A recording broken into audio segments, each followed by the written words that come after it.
Hey everyone.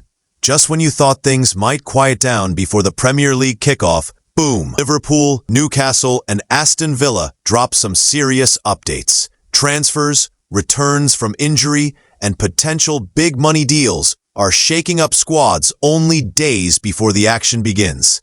At the heart of it all, the AXA Training Centre, where Liverpool stars are back on the grass while questions still linger around their futures. Meanwhile, Newcastle are making headlines with a surprise move for Jacob Ramsey, and Villa are prepping to reinvest fast. Buckle up, we've got training returns, last-minute transfer drama, and the inside scoop on who might be lining up this weekend. So who's Villa targeting next? Sources suggest that a centre-back and an attacking player are the two main priorities. One name that could be back on the table? JD Canvat, the highly rated Toulouse teenager. Emery has reportedly kept tabs on him throughout the summer, and if funds from the Ramsey sale become available soon, don't be surprised if Villa make a quick bid. With their European schedule coming up, squad depth will be crucial, and Emery's already proven he knows how to build competitive depth on a budget. What makes the Ramsey to Newcastle deal even more interesting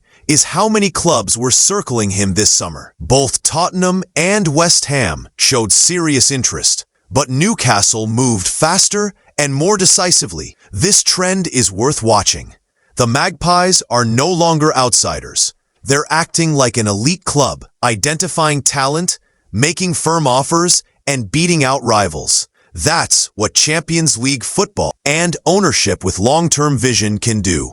And as the window nears its close, it's all about timing. These late-stage deals can make or break early season momentum. Liverpool are keeping their cards close, possibly waiting to see how this first game goes before diving back into the market. Newcastle are trying to wrap business quickly, while Villa are holding off until they see what cash they actually have. It's a tense balancing act, and with the deadline just weeks away, we're about to see some rapid moves. Let's circle back to Liverpool's Friday opener against Bournemouth. It's more than just 3 points on the line. It's about setting the tone. With players like Tsimikas and Gravenberch now back in training, Klopp has choices, and choices lead to competition, which is what drives elite performance. Whether or not the squad sees more changes this month, Liverpool's approach is clear. Build fitness, keep options open, and let performances dictate who stays and who goes. If you're wondering what's next, keep an eye on Friday's matchday squad.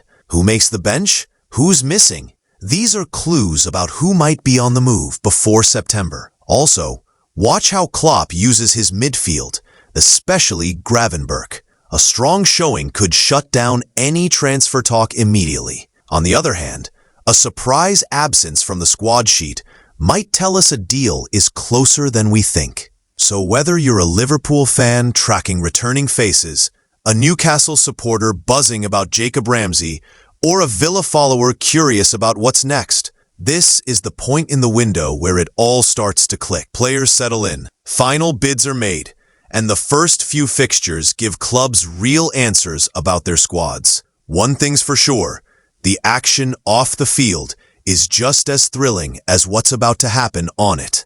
Stay tuned, because this season's script is still being written. Let's kick things off with Liverpool, who were back at the AXA Training Centre on Wednesday, fine-tuning for their Friday season opener against Bournemouth. It wasn't just any routine session. 3 key players were spotted returning, including Kostas Tsimikas and Ryan Gravenberch, both of whom missed the Community Shield loss to Crystal Palace. That match, a tight 2-2 draw that ended in a penalty shootout defeat, left fans asking questions. Where were these two? Now we know. Both were absent due to a combination of knocks and, in Tsimikas' case, some pretty serious transfer chatter in the background.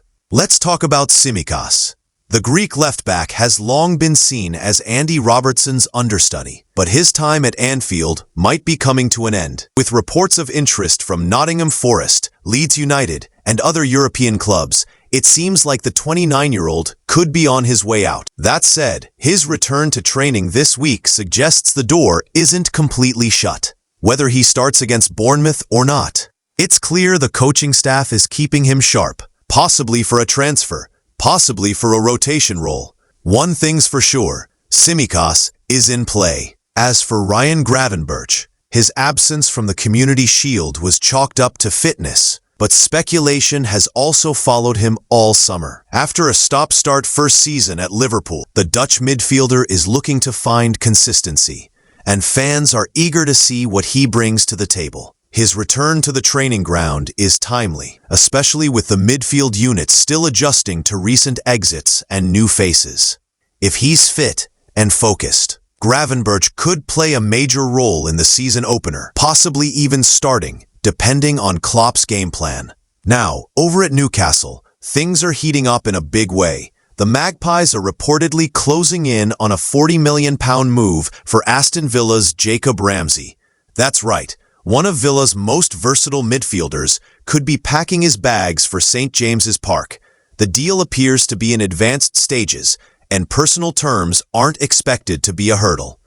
If this goes through, Ramsey could even be available to face his former club at Villa Park this Saturday. That's a storyline tailor-made for matchday drama. Ramsey is a fascinating signing if it happens. At just 24 years old, he's made 167 appearances for Villa, scoring 17 goals and becoming a reliable name across multiple midfield positions. While he often came off the bench last season, his impact was undeniable. His flexibility, whether deeper in midfield or more advanced, makes him a great tactical asset. Eddie Howe is reportedly a longtime admirer and sees Ramsey as a perfect fit for a Newcastle side aiming to balance domestic goals with the demands of a Champions League campaign. This move also fills a critical hole for Newcastle, with Sean Longstaff leaving for Leeds United in a £15 million deal. The midfield depth took a hit. Ramsey not only replaces that loss, but arguably upgrades the position with more creativity and attacking instinct. With Joelinton and Bruno Guimaraes already leading the engine room, Ramsey could thrive in a supporting or rotational role. For £40 million, it's not cheap, but it's calculated.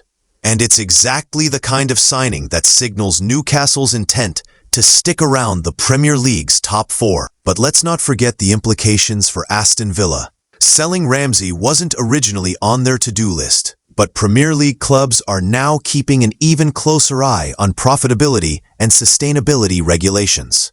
Ramsey came through the academy, which means any sale is logged as pure profit on the books. That flexibility might be exactly what Unai Emery needs to bring in 2 or 3 key reinforcements. Think of it as a high-stakes chess move, sacrifice one piece to win the board later.